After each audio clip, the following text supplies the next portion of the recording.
Zarar görmeyecek bir yapı. Dış mekan şöminesi harika olmuş. Evet. Ön kısmı beton. İçinde ateşinizi yakacaksınız ama dışı bundan etkilenmeyecek. Huzursuz olmayız, evet. Evet. Burası eski verandanın devamı. Burada teras yoktu ki. Bir ağaç vardı. Evet. Tam Onu burada. kesmeniz gerekti. O konuyu unutmuştum. Anlatsana. Ağacın gövdesi içten tamamen çürümüş. Vay Olamaz. canına. Ağacı kesmemiz iyi olmuş Evet. çünkü Peki. ileride yıkılacak Ağaç zaten. ölmüş. Evet, Bu evet. şahane olmuş. Evet. Önceden manzara çok kapanıyordu. Artık hiç öyle Evet, değil. bakımı kolay olacak gibi duruyor. Tam bizim istediğimiz gibi bir malzeme.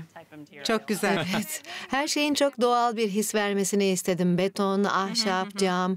Bu malzemeleri kullanırken odak noktamız göl oldu. Şahane. 12'den vurmuşsunuz. Diğer terasa bakmak ister misiniz? Evet, Oraya lütfen. geçebiliriz. Burası çok havalı olmuş. Şapka askılıklarına bak. Çok eğlenceli.